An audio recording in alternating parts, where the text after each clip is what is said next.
Hello YouTubers, Alaska Prepper here. Second video for the day, ladies and gentlemen. I still have about an hour before the stores open so I can go get my supplies for the project I'm working on. But I wanted to cover these two stories really quick because one is not so good and one, it sounds like it may be good, but maybe for the wrong reasons. And the first one I want to cover here is wheat abandonment rate expected to rise.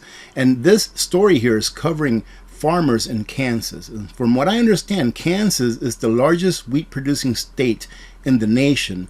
So this is pretty important that farmers in Kansas are deciding to abandon their harvest because the wheat that they planted is just not growing to their expectations because of the dryness.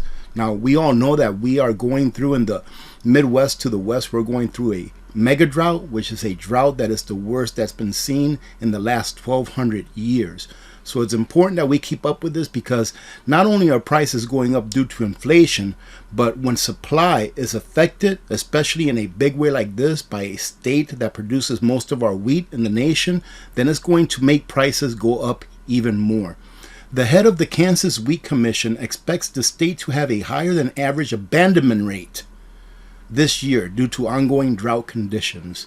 When I first started reading this, I was like, wait a minute, a higher than average? I was thinking that, oh, a higher than average harvest, that's great. That's great news. But no, ladies and gentlemen, it's the opposite.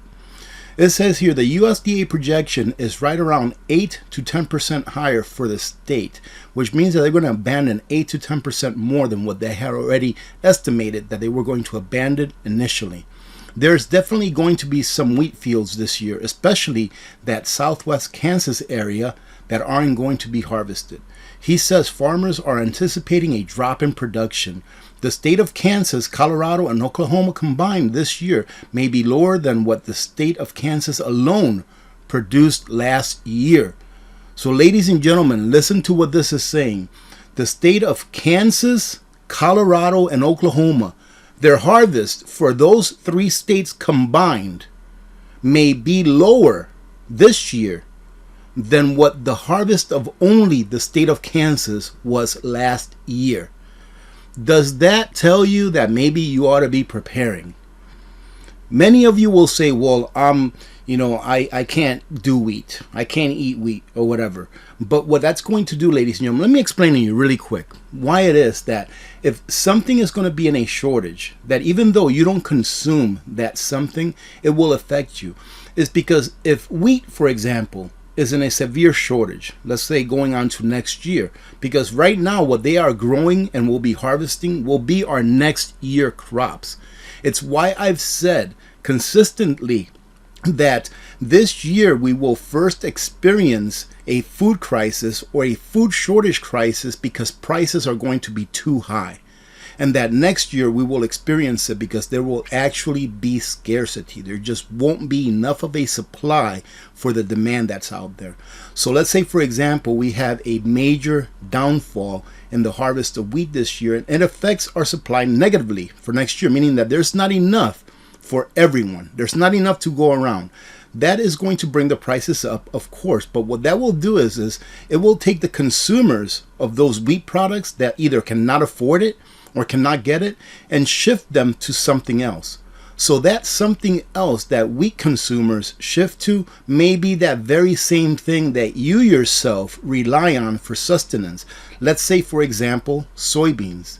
I believe that this year the soybean production will probably be higher than normal. And the reason for that is because soybeans do not use as much fertilizer as corn and wheat and cotton and all of those other things. And as you all know, we have a fertilizer shortage. So many farmers have been shifting over to soybeans. So there may be a surplus of soybeans. Maybe, I don't know. The weather may have something to say about that as well. So if you rely on soybeans, let's say, for example, for most of your nutrition, where do you think the people that cannot get wheat products anymore are going to shift to? They're going to shift to something else. It won't be corn because corn will be dismal this year as well. That's why when something is in a shortage that you yourself don't consume, it will still affect your bottom line. The second story that I wanted to cover is red meat and cold storage swells. It seems that the storage of beef or red meat for the month of May really went up a good amount. And in a way, that is a good thing, because we know that we have that actual product. We actually have it in storage, right? They count it in and say, yep, we have a lot more now than what we used to have. That is a great thing. But let's go ahead and read on for a little bit.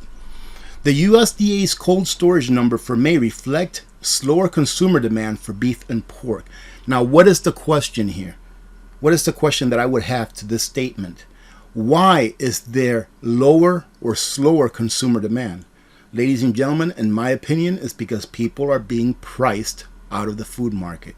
And it's starting with meat. We all know that meat has gone up quite drastically in the last year. All right, ladies and gentlemen, especially with chicken and, of course, beef and pork. Everything has gone up. You've all seen it on the shelf if you do the shopping for your household. Beef supplies at the end of May were a monthly record at 519.833 million pounds, a jump of 25% on the year, well above the 3% year-over-year increase in beef production. So this year, the beef on record has jumped 25%, but year-over-year, meaning that this time last year, we're at about 3% more this time than what we were last year, which, like I said, it's a good thing. But what's the reason behind it? Is it because so many cows and pigs have been culled because farmers couldn't afford to feed them? Is that why? It could be. Is it because people just can't afford to buy it anymore? It could be, ladies and gentlemen. Pork came out at 543.079 million pounds, 17% more than last year and 5% more rise in production from May 2021 to May 2022. All right, so that's a good thing too, that we have the stock, but why are people not buying it? Red meat stocks were 1.088 billion pounds, 20% larger than a year ago. Chicken in cold storage was reported at 751 million pounds, 3% higher, while turkey supplies were 376,000 or 376 million pounds, 4% lower of the record monthly lows for turkey breasts, legs, and mechanically deboned meat. Poultry stocks total 1.12 billion pounds, up 1% on the year. Now, I want you to put this into perspective. Let's take a look at the poultry, which is up 1% on the year, 1.12 billion pounds. Let's say it's 1.2 billion pounds to make the math very easy. How many people are there in the United States? 330 million, roughly. Let's say 300 million, roughly. You divide 300 million into 1.2 billion, what is that? That's 4. That comes out that right now, in the United States, there's 4 pounds of chicken or poultry products for each person in the United States. That's how you have to look at this, ladies and gentlemen. In the U.S. right now, there's about 4 pounds of poultry products for each person in the United States in deep storage. All right, so you look at it that way when you take a look at these numbers. I'll leave the link to these 2 articles on there. I just thought that it was interesting that we have a higher storage of meats, but the question is why? See, they don't put that down there. Why is it that we have more meat than what we did last year at the same time? I think it's because people are just not buying it because they just cannot afford it. I'm not sure if you saw the numbers for your average 4th of July meal this year, but I believe it went up by like 17%. You can look that up. That's just a fun fact, I guess you can say. But we're going to be paying about 17% more this year than what we paid last year on average for a 4th of July meal. Having said that, ladies and gentlemen, again, thank you very much for your support. I truly do hope that you all have a great Sunday. We will see you here on Monday into the next week. And I may have an impromptu live stream sometime during the beginning of the week. It depends on how busy I am here and how the weather is. Having said that, thank you again. I truly do appreciate your support. God bless every one of you.